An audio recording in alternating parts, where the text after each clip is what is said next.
Hello, and welcome back to another episode of Marriage on a Tightrope. I'm Allan. And I'm Katie, and we're still married. You know what else we are? We're tired. Hey, wait. We did not plan that, guys. We're so tired. Why are we tired, Katie? Tell them about the last couple of days. Oh my gosh. So my brother had a wedding this last weekend, and it has been nonstop family fun.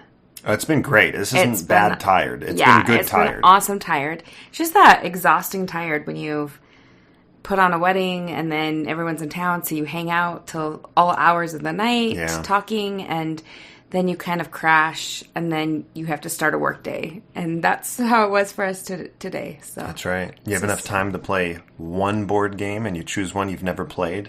And it's really hard on your head because you have to think of these new game mechanics and whatnot. It was fun. It was a good weekend. You know what else was fun? The weekend before that was our St. George meetup. That's right. It was. We had a really good turnout. Just under 40 people, I believe.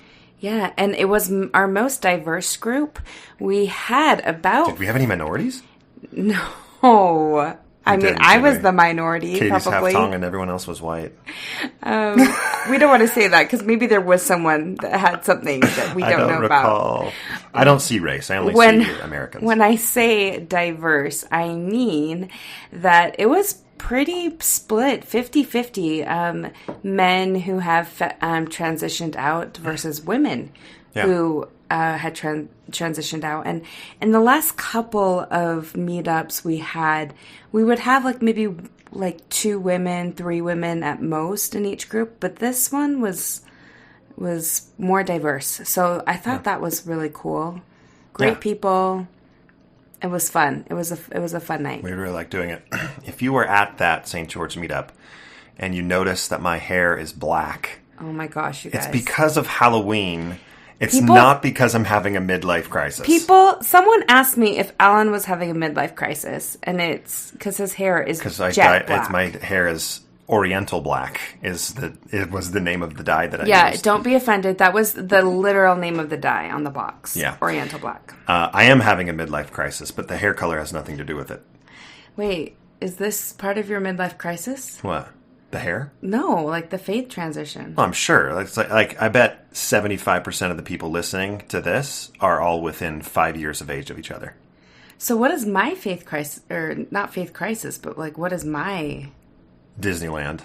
What? Disneyland and spending money on going on trips. No, that's not... You'll get there. That's not my midlife crisis. You'll get there. That's just something I always like to do. I'm ready for your crisis, and I'll support you through it, whatever it is. Oh, it's gonna be... I'm scared. So everybody knows this is also one of the episodes that we will not edit at all. We don't have time. I have got to release this tonight because I'm going on a business trip tomorrow. So there will be no edits of ums. We have to be very careful. It's as though we're recording live because we don't want to mess it up. We're professionals. We got this, right? Professionals. Right. So, hey, before we get into the topic of the day, which is multiple topics, what about this giveaway that we're planning, honey? So we are going to be giving away our favorite books for mixed faith couples. It includes Bridges. It includes The Mormon Millennial. Next Mormons by Jenna Reese. Yeah. Some books by Natasha Helfer Parker. Right. There's quite a good list of books. And so, hey, we are going to send out a questionnaire. It'll just be in a Google Doc form, and we're just trying to get some information. So if you'll fill one of those out, you'll be entered in to win, and we'll probably do a giveaway every single day for 5 or 6 or 7 or 10 days. I don't know. Yeah, and the way I picture it, and we haven't really talked about this, but when we pick a winner, I think they should be able to pick which book they want based on what we're giving away. Oh, that's a good idea. So when you win, whatever's still in the supply to give away, you get to choose. Or we'll just give what you would like. Yeah, we'll give you a list, and we'll give you a list, and you can pick from the list. You can pick from that list. Yeah. So that's coming up.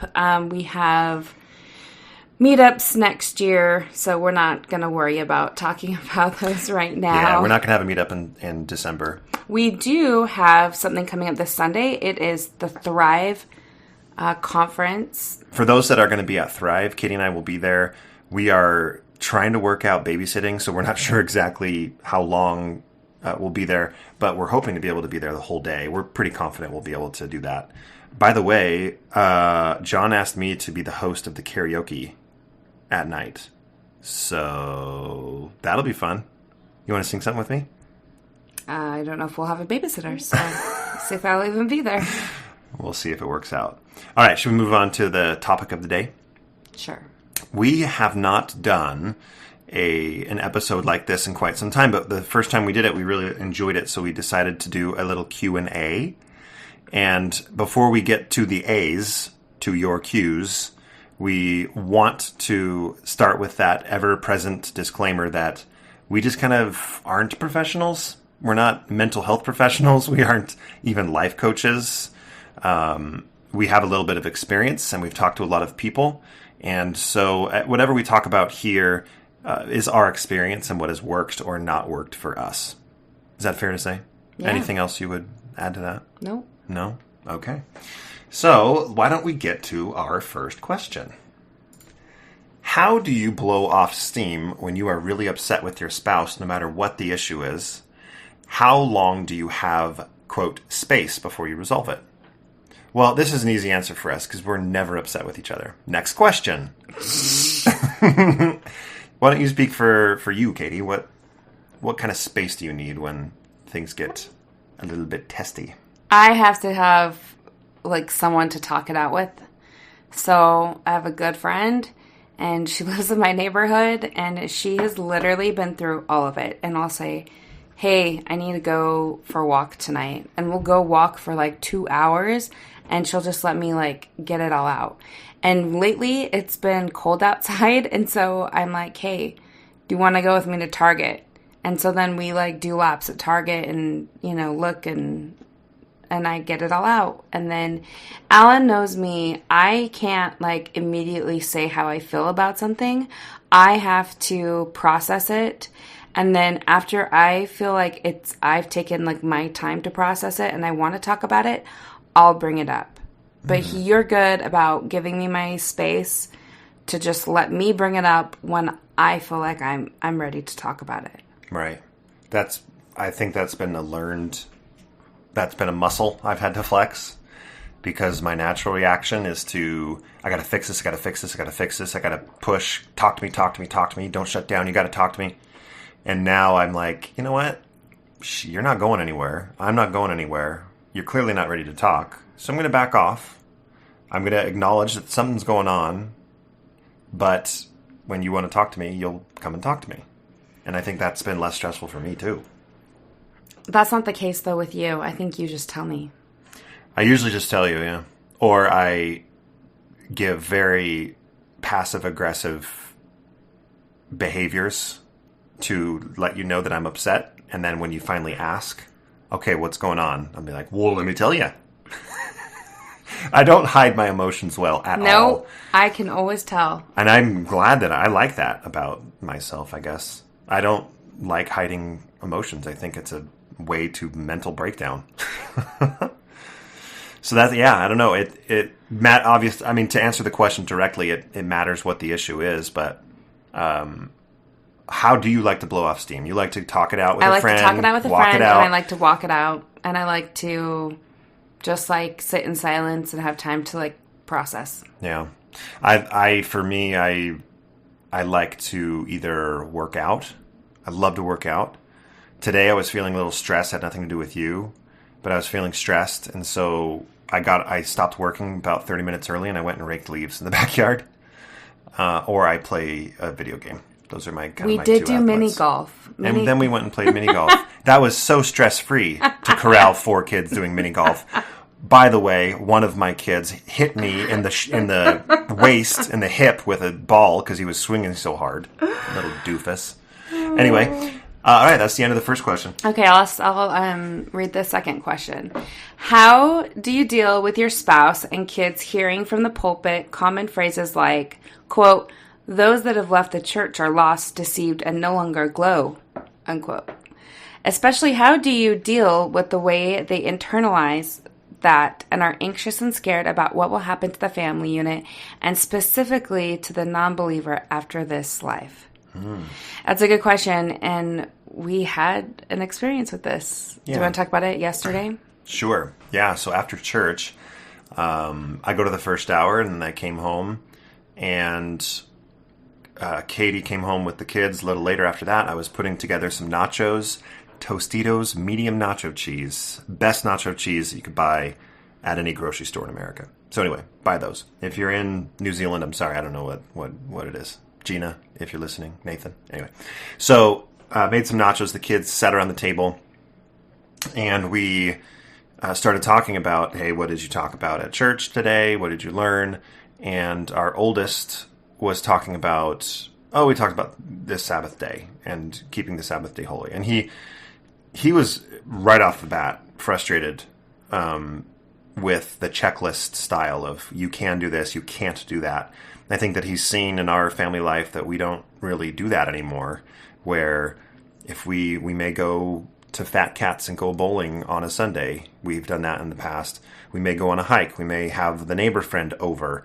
So when he hears somebody share with him at church that it should be a family day and don't play with friends, or we don't go out to eat, or we shouldn't, go boating on a Sunday, where that's something we did in the last 6 weeks or so, then that to him, he's like, no, that doesn't make sense. That doesn't work.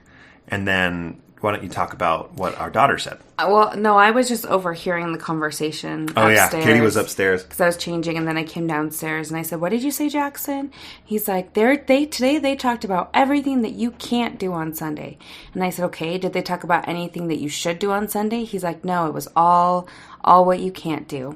I happen to believe that that's probably not true, because he's a teenage boy, and whatever, we're all going to hear what we're going to hear. Out to get him. That's right. But I said, well, what do you think about that? I said, did they mention at all anywhere that it is up to your family to decide what to do? And he's like, yeah, after they talked about it, they said at the end that it's up to each family to decide. And I said, Jackson, that's what we're doing. Like, we decide what we do as a family. If we decide that we're going to church, which most of the time we do, we go.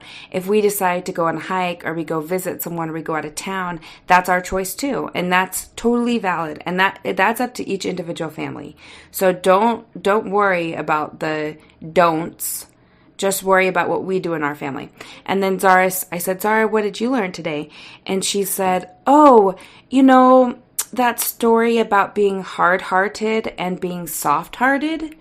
And I said, really? What does that mean? And she said, well, hard-hearted means that you don't believe in Jesus, and you're like mean. You're mean to people. And I said, okay, well, what does soft-hearted mean? And she said, well, you believe in Jesus and you're nice to them. So I was like, oh my gosh. So then Allan... I asked her a question. I asked her, well, Zara, do you think someone that doesn't believe in Jesus can be nice to people? And she said, yeah. And I said, do you think that someone that believes in Jesus can be mean to people? And she said, yeah. So I said, I think that what matters is, it doesn't matter what you believe, it matters how you treat people. That's what really matters. It matters how you treat people. You can be nice and not believe something. And I told her, instead of calling it a hard heart or a soft heart, you call it a loving heart. A loving heart loves people. A loving heart follows Jesus. And so we shouldn't use those two examples. Right. So to answer this question, what we have done is we've had to deconstruct some of the things that they're listening and they're learning. And I mean, to our son's credit, he is 13 and he recognizes that he does not agree with things that he's being taught. And he says it. I'm so grateful that we have made him feel safe enough to actually voice that, because he was going to feel this way he's a very rebellious soul. So he was going to feel this way whether we expressed that was okay or not. Yeah. But because we've made our house a safe environment for him to express how he feels about that stuff, he's expressing it. I'm much more a lot happier. I am happy that he feels like he can express that and know that we're not going to be like, no, they're right. You have to believe this and you have to do it this way. And what you're saying is you got to be careful. It's a slippery slope. Like, he's not getting that pushback. And I think that's great. And so I think... Don't get me wrong. We push back on him on a lot of things that he does and says. But on this particular topic, we don't. And so I know that it seems daunting, and it seems like it's hard to constantly go over every single little thing your kid hears. It's tiring. It's exhausting. It is. But I think, though, because we've done it, it's become a habit, and we do it in a way where it's just conversational, and everyone can say what they believe or they don't believe, and everyone can give their own opinion. And that's a really, really healthy way for your kids to learn how to disagree in a healthy way, because there will be disagreements, not just at church, but everywhere and in every part of their life. So think of it as a skill that you are teaching them. And that would be my advice. There are a couple of aspects of this before we move on to the next question. I think it's a little easier with our age of kids. For sure. They still listen for the most part. Mm-hmm. They still think that we know more than we actually do. Until they ask Google. Right. That our perspectives actually mean something, and in a few years maybe we'll start to lose that. But I think that makes it a little more challenging for those that have older children that are a little more set in their ways. But I honestly, because of that, I don't feel like the more time that goes on, I've seen the change in our kids in a good way, that I don't feel like the message that those that have left the church are lost, deceived, and no longer glow. I don't feel like that's going to stick with them. I don't either. The only thing that message is going to do is push them further away from the church. Like, so if that's the message that the church wants to give, you're only going to make it worse for yourself. The other thing I was going to say that was the last thing I was going to say was it's just going to make it worse for them. So it's only in their best interest. I honestly, there was one more thing. This is where the editing would have come in handy. But the thing I was going to say is I wish it was a little easier to see what the lessons were going to be about. It's not always clear what the lesson is going to be. For the adults, I feel like it is. Is it now with Come Follow Me? Can you just look it up every single week? Yeah, you can just look it up. And they always follow that type of thing? Yeah, it gives them the date and the schedule. Okay. Which lesson? All right. So, I mean, if I was really on top of things, I would be looking every single week. The only time that we've proactively decided to say we're not going to go today because of the topic, we've only done that once. And where we said we'd rather not have to deal with this. And so we just pulled them out and we went and did something else. Right. All right. Next question. Okay, on to the next one. And this one is, holy cow. We've combined a couple of comments or questions together in order to talk about this. We were going to have an entire episode dedicated to this. We probably still will. I think it can still have its own episode. But we'll just dive right in. Okay. And this is cool because why don't you read the first question? I'll read the second. It's basically the same topic, but one is from the non-believing side and one is from the believing side. So it's kind of interesting. Right. How do you approach word of wisdom topics with your active believing Mormon spouse? ABM. If I just use that acronym ABM, that's what I mean. Active believing Mormon spouse. Without them believing, you've gone off the deep end. Now that I no longer believe, I would like to have an occasional adult beverage while out with friends in a social setting. I'm a responsible mother of 4, but my husband has given me the impression that he believes any level of alcohol consumption will lead to alcoholism. I'm not sure how to even approach the topic without worrying him to death. And then listen to this perspective from the ABM. I have a question about approaching word of wisdom topics from the ABM perspective. I feel supportive with my husband exploring his faith and what he would like to do with his beliefs, but I have a really hard time, not necessarily with the word of wisdom, because I don't have an issue with coffee, to be honest, but with alcohol. I see zero benefit in it. I understand that it is there to help take the edge off, but I guess I have been Mormon for so long that I just get frustrated that he can't turn to healthier options to relax or chill out. I know he would like me to be supportive to the point that I buy him a bottle of wine or something from time to time, just like he may buy me a religious book or something, but I have an extremely hard time correlating the two. Religion aside, the effects and potential threat alcohol causes really just terrifies me. Do I have to be supportive of alcohol to be supportive of him, just believing differently than me? Oh, these are fully loaded questions. Yeah, okay, they're how did you feel when I read that question about, have you ever felt that about like wanting to drink socially, but feeling like I'm not supportive of that? You know, yes, but not with the context that you think so. So yes, but what I'm actually feeling is like, for whatever reason, I still had that TBM or ABM piece in my brain that remembered how serious alcohol was on the believing side. So for me, it was like I fully empathized with how dramatic this felt, how big of a deal. I understood why you wouldn't be as concerned about coffee than you would with alcohol. I mean, I had a father who was killed by a drunk driver, and so I have lived through the consequences of abuse of substances.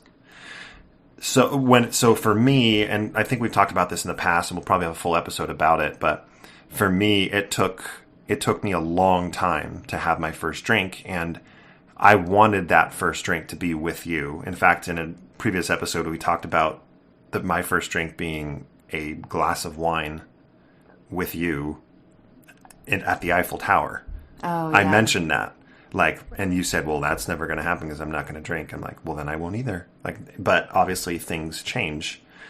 And when I ended up having that first drink, I did that because I felt like you were in a place where that was going to be okay. And I think you were in a place where that was okay.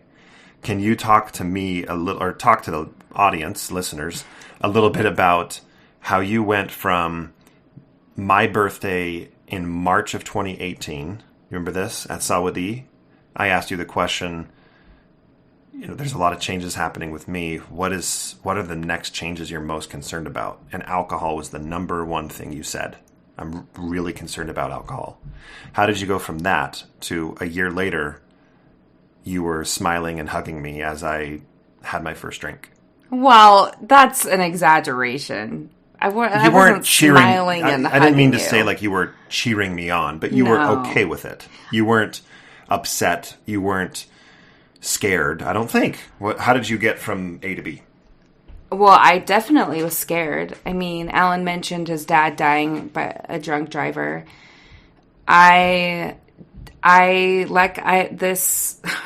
This response says, I just don't see a benefit to drinking.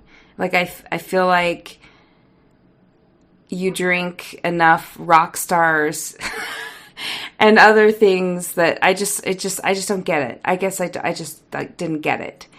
And so alcohol was the number one thing. I was worried that he would go out at nighttime with friends and not spend time with our family, that he would find solace in drinking rather than something that would be healthier for him.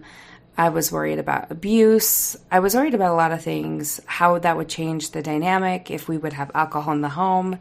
All of those things really worried me. And it was funny because we have a neighbor who is this awesome Catholic family, and they sit out on their porch and they have a drink every night, and they talk to people and pretty responsibly. But I remember them one night, their son was over at our house, and I told her, hey, I'm running here. Can I leave the boys home? And she said, yeah, I'm fine with them being there because you don't have booze at your house. And I thought, that's a funny thing to say. And then I started thinking about it, and I'm like, that's something that really Alan and I never had to think about or worry about, there being alcohol in the home where like kids could get into it, or teenagers, budding teenagers could get into it if they were curious or whatever that might look like. And so I thought it was cool that she trusted us to let our kids stay there because she knew we didn't have any alcohol in the house. Not that it would have been a problem, but I don't know. It just gave me like a different perspective. Having Allan, I will say this, Allan took a full year before he had his first drink, and I knew it was something he wanted. It was something that he talked about. It was something that I knew I was scared about, but he gave me just time to think about it and process it, and maybe it was too much time. Do you feel like you gave yourself too much time to let me just sort of process? No, I don't. Like, if I've always said, like, if I feel like I need to do something because it's like, hey, this is my personal growth, and not that alcohol is a personal growth thing, but it's I need to do this because I'm growing, I'm developing, and I need this. For example, stopping my attendance at church. This no longer works for me. I'm going to stop now. I know that's hard for you, but I'm going to stop. That would be something similar. I never felt like I got to that point. So for me, it was just like, if it's going to be a really hard thing for you and it's not something that I'm really itching to try, I can wait. I can be patient. That's not a big deal. And right. It hasn't been a big deal. No. And my first drink was in March or April of this year. So it's been 7-8 months. How many times have I had a drink since then? I don't even know. I know that you have a drink or two with like clients. Yeah, I've had a drink or two, and one of them was with you. Like, you were there. I was there. Well, one of the clients bought a bottle of wine for the whole table. It was nasty. They poured it for Allan, and Allan just tasted it, and I said, "How is that?" And he said, "It's disgusting." It was my first red wine, and it was gross. And I was, secretly very happy that he didn't like it. Isn't that bad? I don't pretend. I'll let you know if I like or don't like something. There are certain drinks that I do like. I think since April or May, when I had my first drink, I've had single-digit drinking experiences. I mean, with your family. Yeah, so we had the karaoke night with my family. We had, that was a big moment, and we'll get into. We do need to have a full alcohol episode, but there was that moment. There was the client moment. There was in St. George. I had a drink after the meetup. I mean, there's been a few experiences, and the funny thing is like, of the 9 or 10 times I've had a drink, 4 or 5 of them, half of them have been with you. Right, but it's been more private. It hasn't been in like a bar scene or anything. It's never happened. No, I mean, I think that the picture that many people have of drinking is a college party. Yeah. Like, if you're going to drink, you're going to be with 100 wasted. Other people that are right. drinking, and nobody has any control of their actions or what's going to happen, and all these bad things are going to happen because it's this crazy environment. Right. And now that I see Allan's responsible with how he drinks and how he uses his calories, because he's like, doesn't want to use up his calories. That's another thing. It's like, it's drinking sugar, and I don't want to use my calories on drinks. I never have. No, but because of the way Allan is modeling his behavior, I no longer have a lot of fear surrounding it, and I did before. And so I think that as a couple, you need to have some boundaries. If you don't want alcohol, you want your spouse to be able to have a drink or two, but you don't want the alcohol in the house, you have to allow space for your spouse to get a drink somewhere, a dinner, or I mean, you got to talk about it, and you don't have to immediately agree to something you don't want to see or do. I mean, Allan gave me my space to process and think about it. And was I 100% ready for him to take that first drink? No, it's not something I really wanted, but I knew it was something that he had been patient and waited for. And then he was really good about letting me know he wanted that. And so I was willing to oblige. And I think it gets easier the more you communicate about it, as well as model good behavior. Model good behavior to your spouse, that this is something that you can handle, and I think you'll be okay. That's what's worked for me. Yeah, that's good. That's a good, concise one. We could probably do a 30, 40-minute episode just on this topic, but we'll move on. All right, we did have a question. Will you be at Thrive? We already talked about that. Yes, we will. How does one pray? Oh, you know what? We should talk about the chat group idea with Thrive.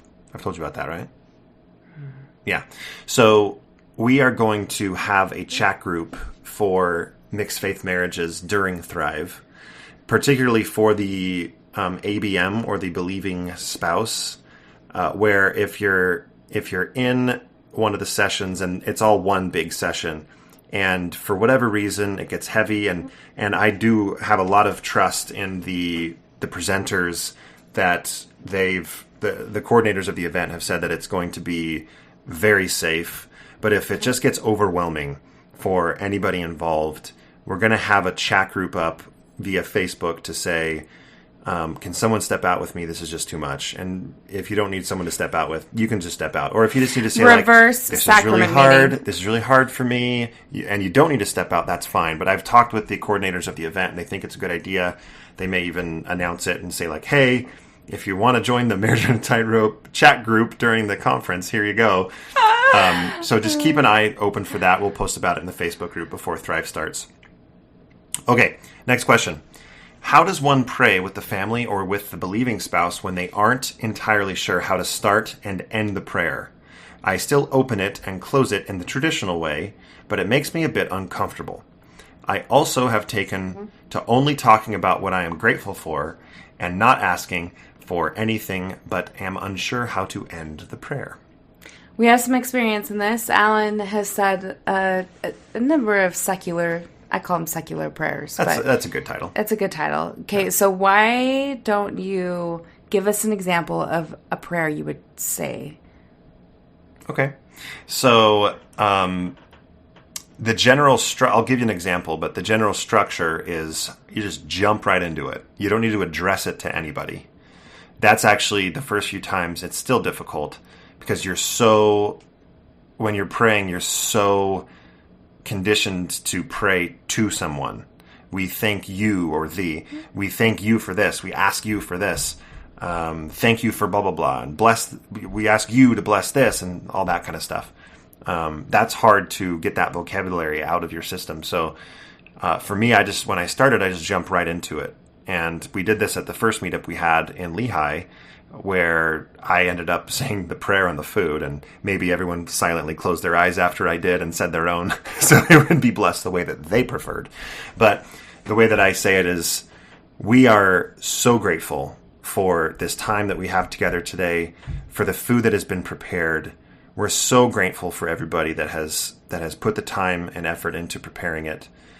We are thankful that you don't have to go into like safe food preparation conditions, but we're grateful that healthy food has been prepared so that it can be of nourishment to our bodies. You see what I did there, where you're not asking anyone to bless it, but it's actually taking the biggest substitution that I make is, instead of asking for blessings, it's either acknowledging that our previous actions are what have blessed us, or committing to actions that will bless us in the future.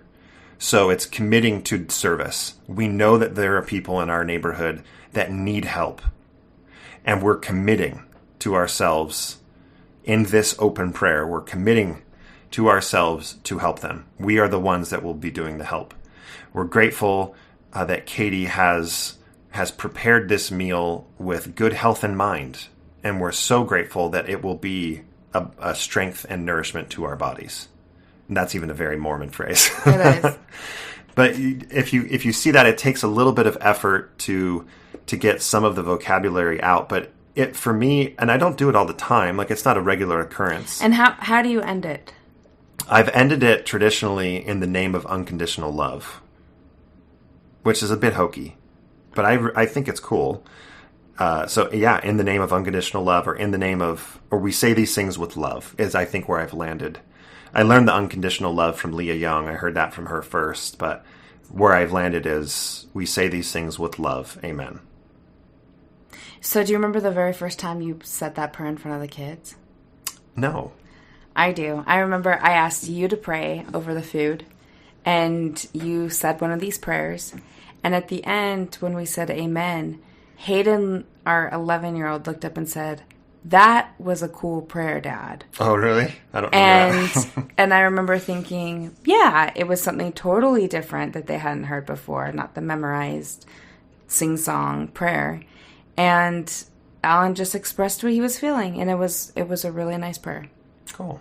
Thanks. Hopefully that's helpful, because that's actually something that I think I should do more of. I don't do it as often as I should. Right. It turns into an affirmation type of thing, self-affirmation, positive affirmations, right, which is really good for your mental health. It is. All right, next one. The holidays are coming up. What have you changed or kept the same in your Christmas traditions? How do you compromise on religious holidays like Christmas and Easter? To go along with this question, how can I, the believing spouse, deal with the holidays knowing that my husband no longer believes in God or Christ?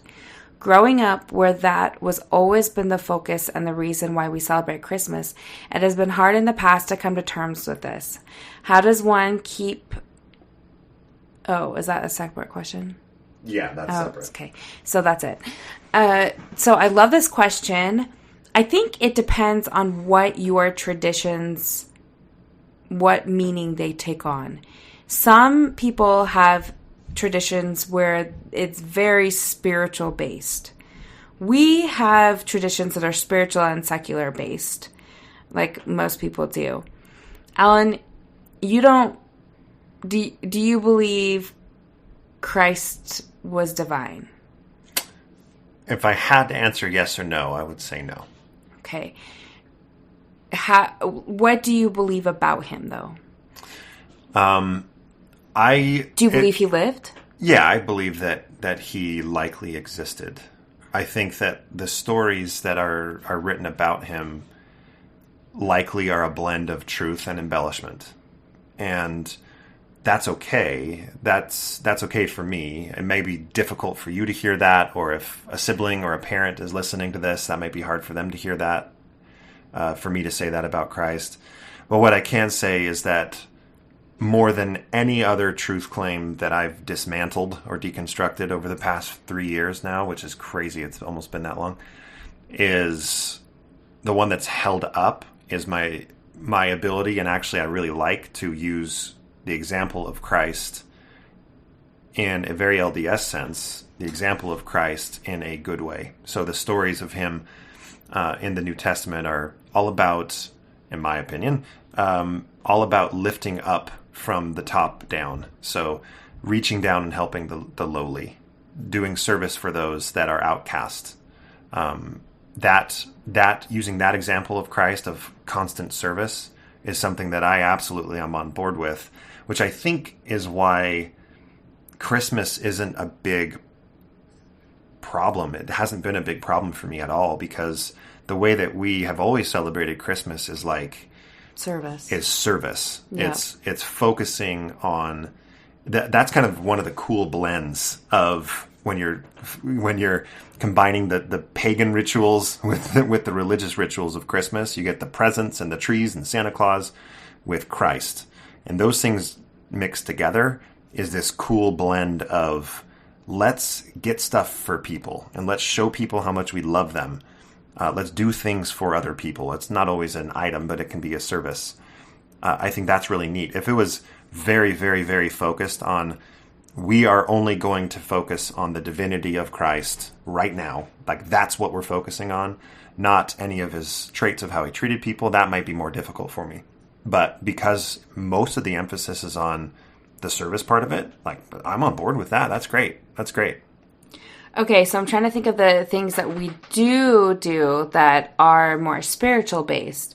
Like we have, I'm sure all of you have seen it, those stars from Deseret Book. There's like 12 of them, and it says Messiah. It has names, Redeemer. It has names on the front of the star for Christ.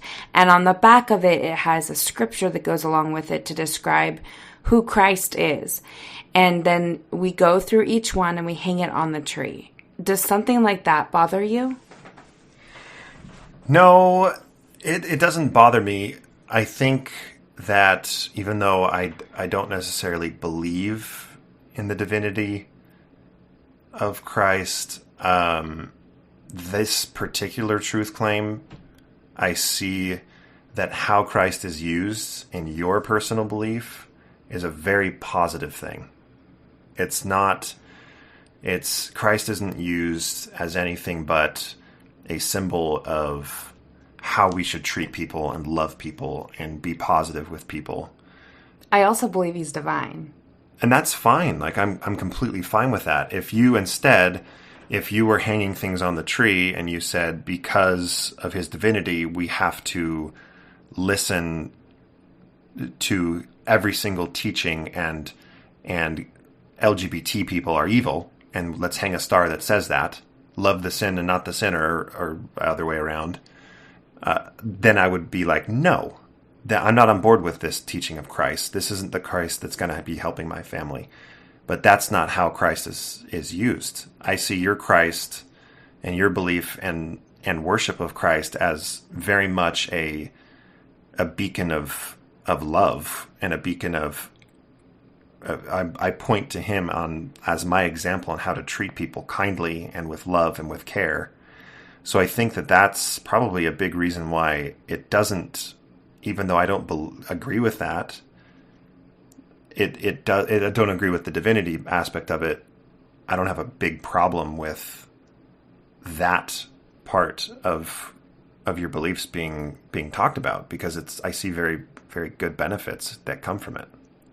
We also play out the nativity every year. Mm-hmm. We have the kids dress up and we do nativity. That's like a tradition that I love.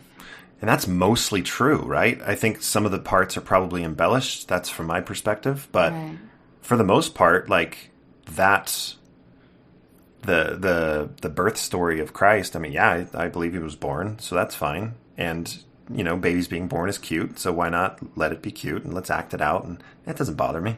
Yeah. It doesn't bother me.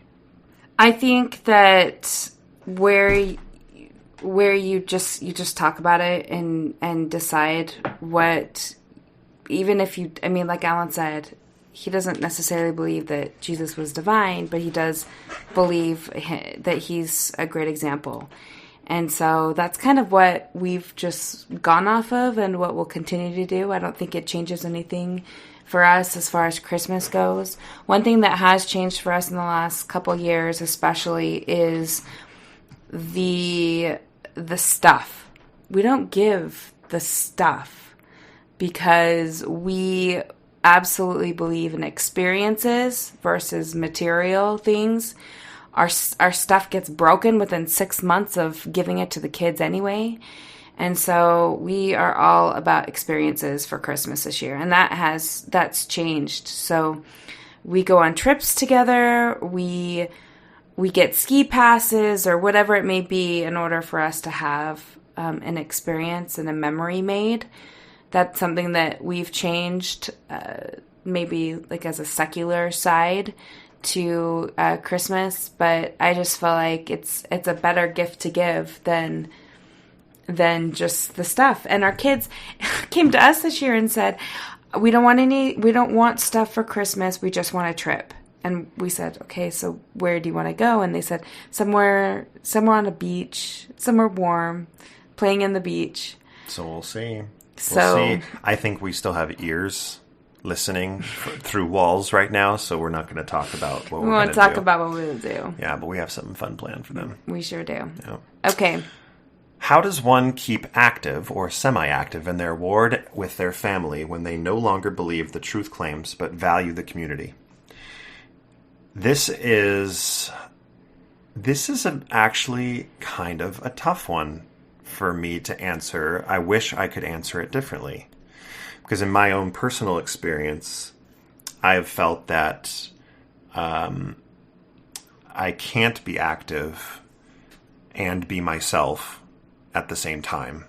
So right now I go to sacrament meeting, and it's not like the last few months, it hasn't been as hard as it was even in August when we did the whole back to church for a month thing. It hasn't been as hard, but I definitely don't feel part of the community. Like, I really definitely don't. In a church setting. I do, I mean, we're in Utah, so our neighborhood is our ward, just the adjacent streets or whatever, 4 or 5 streets wide. And the trunk or treat at Halloween, like, I don't feel awkward at all at social events at all with our ward. You're kind of an extrovert, I'm though. extremely extroverted. And so I think there's still a part of me that says, guess what? I'm going to be super social and super charismatic, and they're going to see that I'm the same person. Like, I put forth a little extra effort in that. So what do you tell those who are introverts, who have a hard time putting themselves out there in front of them? Well, you may not have fit in with your ward in the first place. I mean, the LDS community and ward community is kind of built for extroverts. So I can see why it would be even more difficult if you were an introvert and you left, because all of a sudden you're really alone, because now you don't want to talk to people and you don't believe the same way as them. So that, again, for myself, it as an extrovert, like, I can't speak up. So I know that for some people, being an introvert's a little easier because they just don't tell their ward how they feel. But my ward knows how I feel, and so I don't see myself returning to the second hour of church with any consistency ever again, because, like, that's where I can raise my hand, and I will, but I can't in sacrament meeting. So, but even in sacrament meeting, I find myself more and more feeling like an outsider, and not in a negative way, not in like a, boo-hoo, I'm not part of this community anymore, but more of like this is their spiritual event. This is their meeting. This is no longer my meeting. I'm just kind of a spectator. You say third person? Yeah, it's like I'm going to any other denomination. It's more and more feeling like that the more I go. And part of me is like, that's kind of sad. Like, I'm processing through that. But part of me is grateful for that because it doesn't hurt as much. At church on Sunday, we had some friends, and there are some people in the ward that came back from the mission, and they spoke, and there was 1 or 2 moments that I kind of went, ugh. But for the most part, it was look at everyone worshiping the way that they want. And then it ended, and I left. Has coming back to church with me, since you've been back, just the first hour, has that helped or hindered in your reconstruction of your religious beliefs? Well, I don't have a desire to really reconstruct religious beliefs. Spiritual beliefs. Maybe has it mended some of that hurt? Like, how do you feel after going from the break, which was 9 months, to coming back for the first hour? I mean, I don't know. I don't know that it's helped in my reconstruction. I think other things have helped more in my reconstruction, my own personal time investment in meditation and Eastern thought and Brene Brown type of messages. That type of thing has helped me reconstruct more than going back to this church has. Like I mentioned, I just feel like... I guess I should just get to the point. Have you felt any good come from going back that first hour? I mean, it helps me. It helps. I like to see a few of the people that are there. It's nice to see people. So it's purely just to see people who are there, who are in the neighborhood that are there. Yeah, the LDS Church doesn't do anything for me spiritually.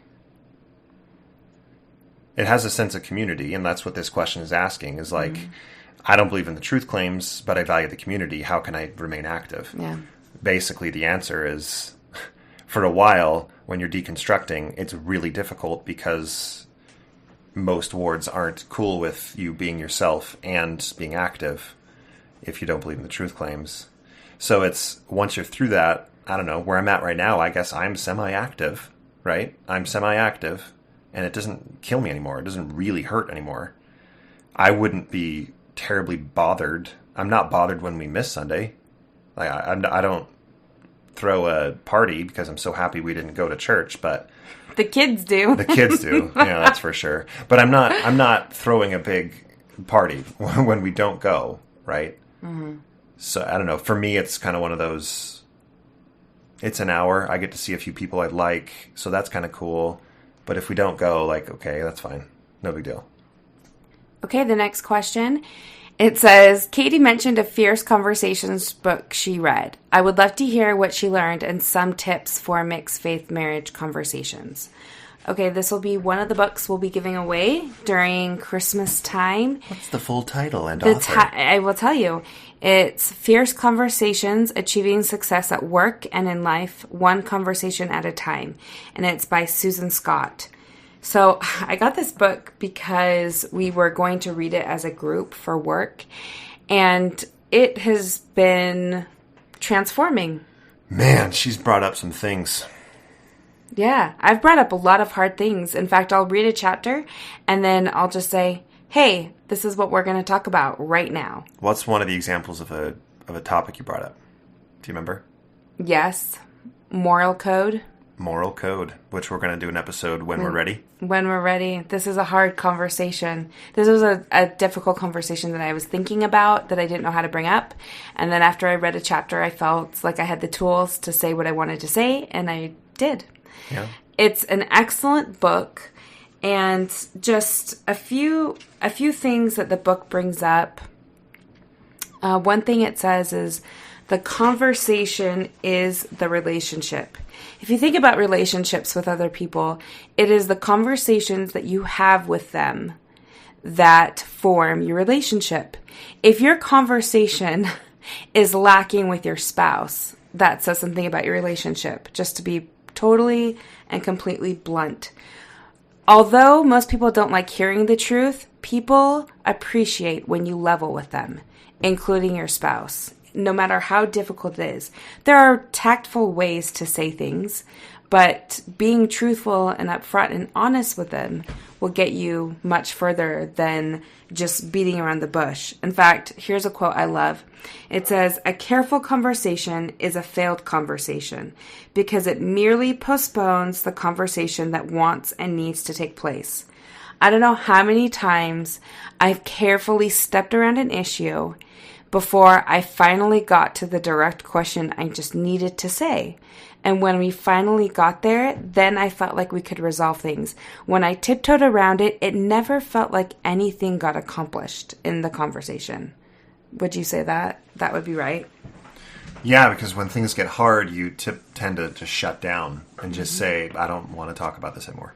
Yeah, and that's like, he's 100% talking about me. Oh, yeah. I shut down, and there's some like PTSD that I've brought, some baggage, I guess, emotional baggage I've brought into our relationship, where I felt like I was constantly shut down, and so I just shut down when I knew that my opinions and my ideas didn't matter.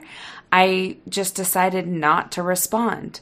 And I did that for the first little while in our marriage, and through this whole faith transition. It's been hard. I've shut down many times. Since reading this book, though, I have really come to realize how important it is to have these sit-down talks. I like that it says something else. It says, there is something within us that responds deeply to people who level with us. And that includes your spouse. You know, you have to be careful, I think, in life and business and in your marriage, of who you surround yourself with.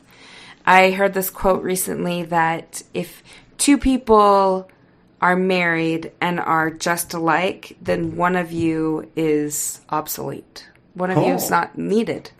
And you have a spouse to like give it to you straight, to keep you in check, and to offer positive reinforcement, as well as, what's the word I'm looking for?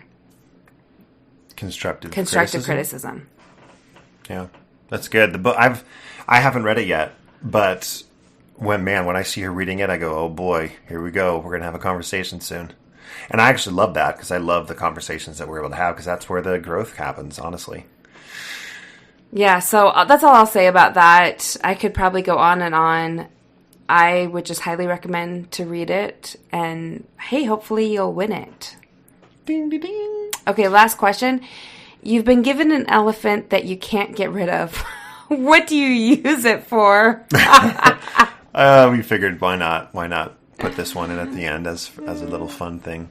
I would, 2 things. Can I use it for 2 things? Okay. I think it'd be cool to once a week have an elephant shower. The elephant. That was going to be mine. Was it? Oh, yes. Man. The elephant, it sprays you down. But it needs to be warm because I'm a wuss with cold water. Like you see in the movies where the elephant sprays it above you and you're... Yeah. Yeah. And then also I would train it to take the garbage cans out every Tuesday night.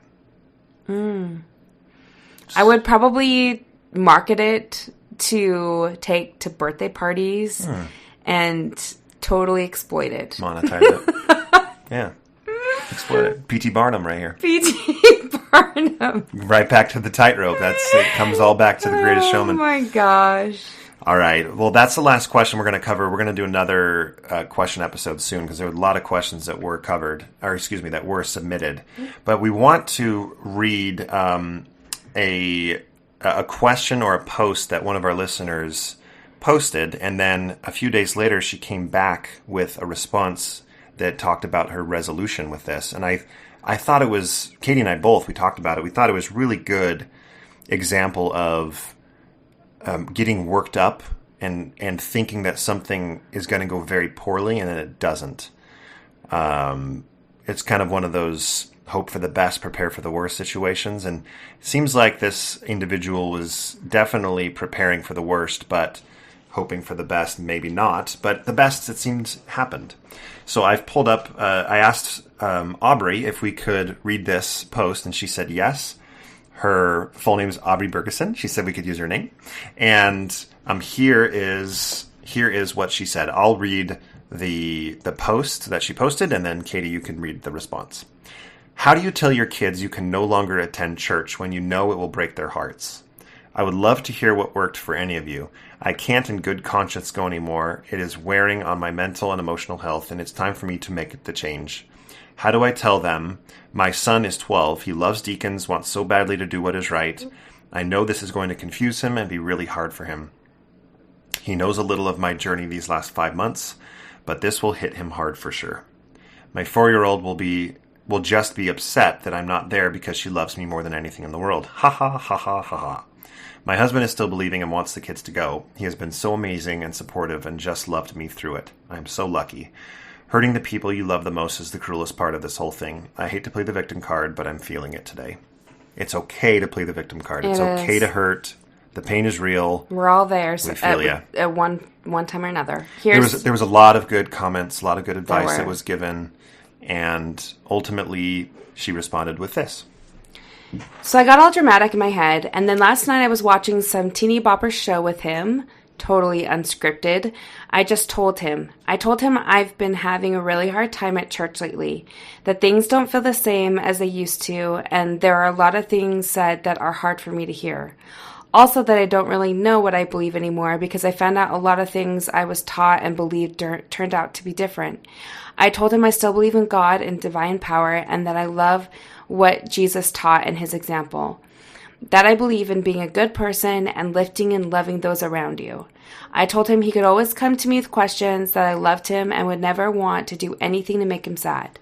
That I supported him and Dad in what they believe and I'm really proud of the great person he is becoming.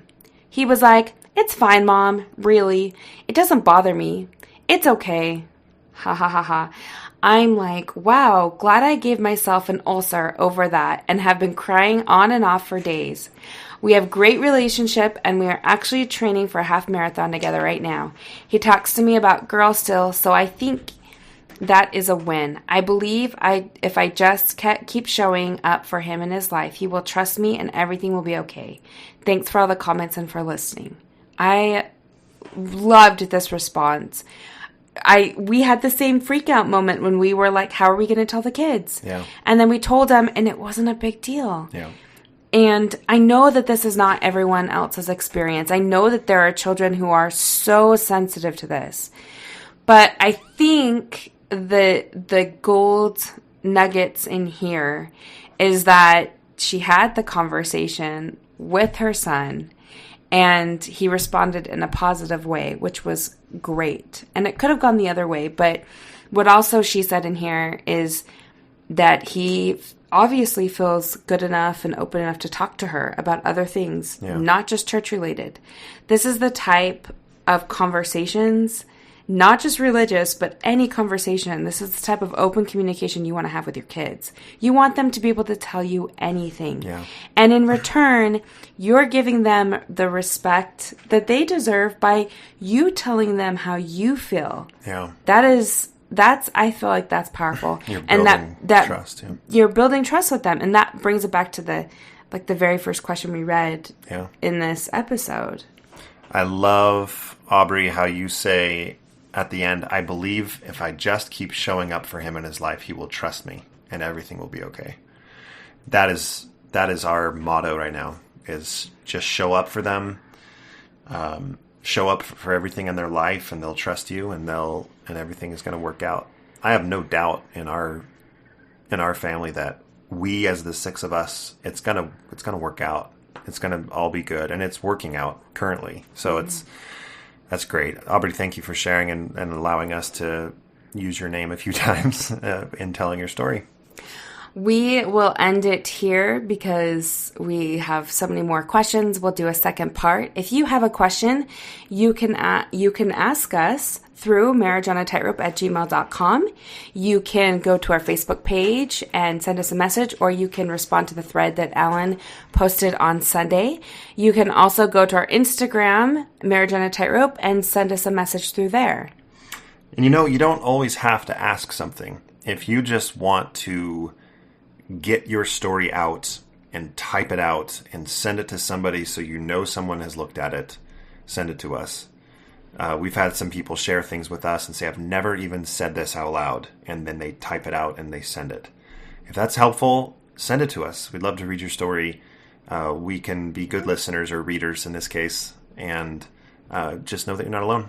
And we love hearing your stories. And that's really one of the benefits of having meetups, is we get to hear everyone else's story. And they're so different, and they vary in the complexity. But we have one common thread that kind of binds us together, and it's what we're going through. Yeah. And that's what makes it pretty incredible. If you would like to donate to our podcast, we've had a number of you donate through our Marriage on a Tightrope Venmo account. Thank you so much. That is so appreciated and helps us get content out there and give away free books. So if you would like to donate to us, you can do that there, or you can go to marriageonatightrope.org. Yeah. Our website. There's a donate button there, and you actually can set up a recurring payment if you would prefer to do it that way as well. Like Katie said, we're very appreciative of those donations, and honestly, so far and for the future indefinitely, 100% of what we received has gone straight back into additional content, giveaways, meetups. It's all gone back into the podcast. And we do it because we love you. We are in this together, everybody. We are. Thanks so much for listening to Marriage on a Tightrope, and we will be back next week with another Tightrope episode. Goodbye. Now I'm the one that made a stupid ending. I was just waiting. I just had to wait it. You had to wait it out. You knew I wouldn't fail you in saying something stupid.